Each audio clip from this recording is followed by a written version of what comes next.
ગુજરાતી અને બિઝનેસ શું બંને અલગ થઈ શકે? ઇમ્પોસિબલ ભાઈ. 100 રૂપિયાની વસ્તુને 70માં કઈ રીતના લાવી? નેગોશિએશન ભાઈ. એક ટિકિટમાં 5-5 જણ ઘૂસી જાય છે. ફેમિલી પેક છે યાર, ગુજરાતી ઓફર. બેસવાની જગ્યા મળી જાય ખરી? જગ્યા ક્રિએટ કરવી પડે ભાઈ.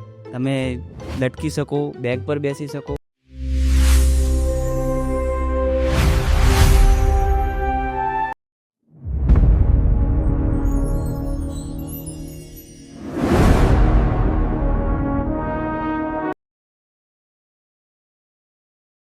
નમસ્કાર મિત્રો, આજે આપણે વાત કરવા જઈ રહ્યા છીએ એક ખાસ ગુજરાતી ટેલેન્ટ વિશે. ટેલેન્ટ નહીં ભાઈ, એને સુપર પાવર કહો.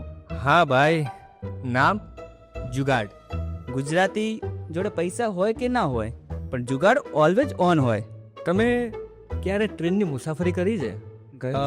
જનરલ ડબ્બાની? ગયો છે ને ભાઈ.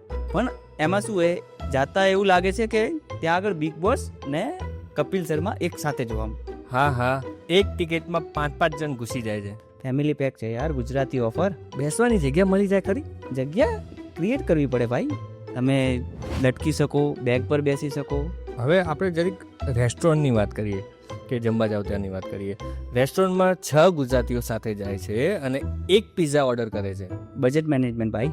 સ્લાઇસ નાની નથી પડતી? પિઝા ને એક્સપિરિયન્સ શેર કરવા જઈએ છીએ. અને જ્યારે બિલ ભરવાની વારી આવે ત્યારે બધા એકબીજા સાયલેન્ટ, બધા એકબીજા સાથે વોશરૂમમાં ગાયબ. ઓકે, ચલો તો પછી મને એમ કહો કે જ્યારે મેરેજની અંદર જાઓ છો ત્યારે જમવા માટે જાઓ છો કે પછી આશીર્વાદ આપવા માટે અને ફોટો પડાવવા માટે? ભાઈ ઓનેસ્ટલી ખાવું પીવું ને અટેન્ડન્સ માટે. મતલબ ચાંદલો 101નો and plate overloaded. Return investment. તો પછી એક પ્લેટની અંદર 10 આઈટમ લઈને તમે ફોટો પડાવો છો કે જમો છો? પહેલા ફોટો, પછી ટેસ્ટ અને ધેન વેસ્ટ.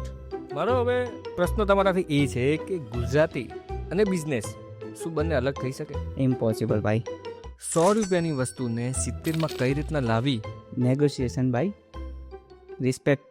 અને નુકસાન થાય તો? એમાં એક્સપિરિયન્સ શેર કરીએ છીએ, કહીને નીકળી જવાનું. મતલબ ડિસ્કાઉન્ટમાં પણ ડિસ્કાઉન્ટ લેવાનું. લેવલ છે જુગાડનો. મતલબ ગુજરાતી કંજૂસ નથી હોતા ભાઈ, સ્માર્ટ હોય છે. મતલબ તમે એમ કહેવા માંગો છો કે ગુજરાતી જુગાડથી લાઈફ થોડી ઇઝી બની શકે છે. એના પૈસા બચાવે તો હેપીનેસ વધારે મળે. મતલબ કે હને જુગાડી જુગાડથી લાઈફ સેટ છે.